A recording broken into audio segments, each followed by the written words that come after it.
Hello, welcome to the osFinancials 5 news. I want to show you these new features we've added to the import tool, import export tool. We now allow for Excel reporting and I added a few examples. So, for instance, this is a number formatting example. The data, let me just show you guys. There is a new folder called Excel reporting. The folder should contain at least a base XLS, which is a normal Excel file. It can have a no-calc.txt, which just indicates whether the sheet should be calculated every time, auto-calculated or not. In some cases, when you have big data sets, you don't want it to recalculate every time when you drag some line or do something. So then the recalculation would be F9 if you need to recalculate. Yeah, so let me show you what we've done. For instance, there's a bit more complex example over here. So it's in Dutch, but I know it's all translated, so you can't set it to English. It's just I'm Dutch, so yeah.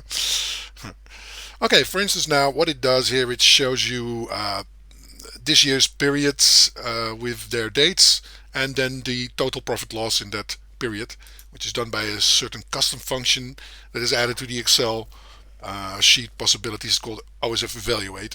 Most of that will be calling the report man logic, but in this case pure SQL, so it would return the first column, in this case a sum, and we can add some parameters, as you can see, where we have the parameter dates, and the dates, they come from actually these two fields.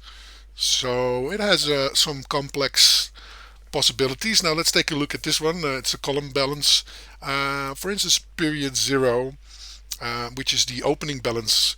You can see it gets the OSF evaluate. Now from here on, it takes actually the report man evaluator. So one of the functions is a custom function called get accounts opening balances period, and then as you can see, it concatenates the ID from the account to actually get that value out. Uh, let's see. Yeah, so and this is the period 14, which is the opening period for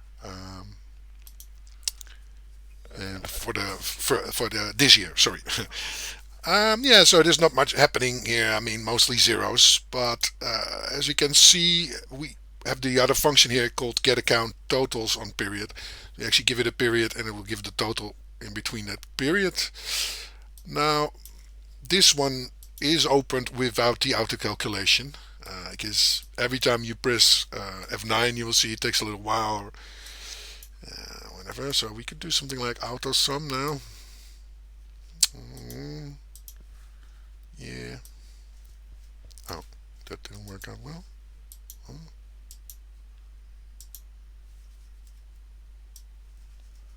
uh-huh. Now, as you can see, it's still zero because I need to press F9 or, of course, turn on the other tick. But now it becomes a little bit unresponsive. But it's done. It's a small database. Sorry. So as you can see, you can sort of like customize this, and it's showing all accounts. And for instance, like main accounts will have the full amount, but then there's also the amount on the sub accounts.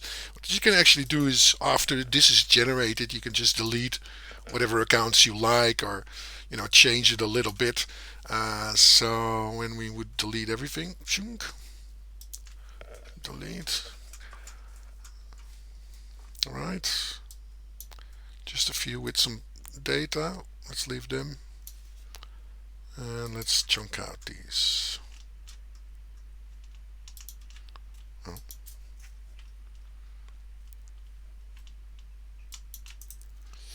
delete.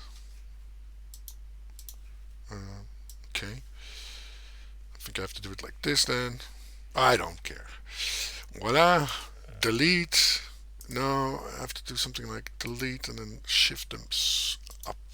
Yes. Okay, so now we've got this little example. Let's throw this one out. Delete.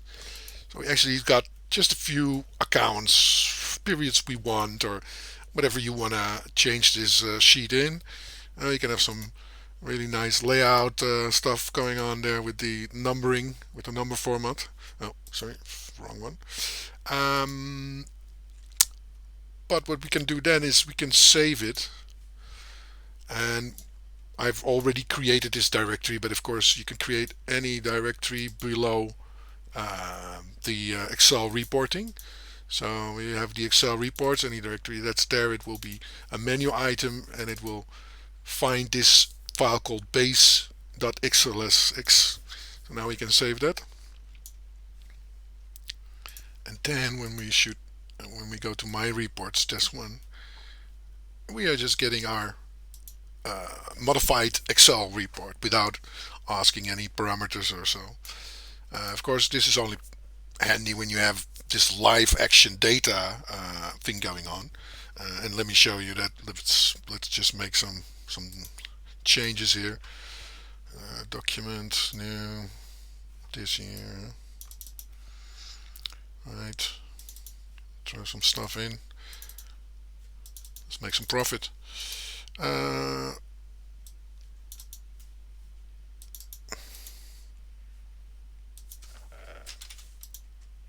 all right, that's enough profit. New. Post that.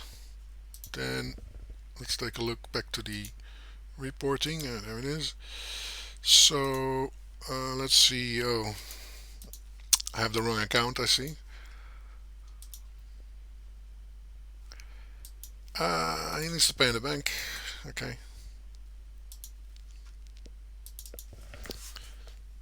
Uh,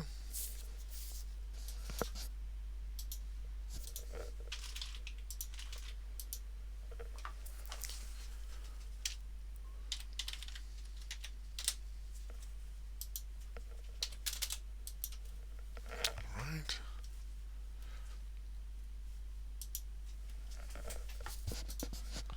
Now, that's the big moment. Press F5. No, F9. I meant press F9. Voila. We see the changes coming in. So as you can see, this is a pretty powerful tool. Now we've also added a new import type, which is called sales, spreadsheet sales. It's actually combined batch and debtor creditor import. Uh, it can create only debtors, so it wouldn't create your creditors, but it can of course link on your creditors. So when you do an import, you can actually link on one of these codes. Also for importing debtors or creditors, you can either link on their debtor code, creditor code, email account, or bank account. And then when you import, you can just create new or just update existing or do everything. So most of the cases you probably want to do just new. So when you change something like a postal code or you add some data to it, it doesn't get overwritten. Now, um, of course, we need to add an import definition if we're going to change this, but let's just do a little like this. Okay.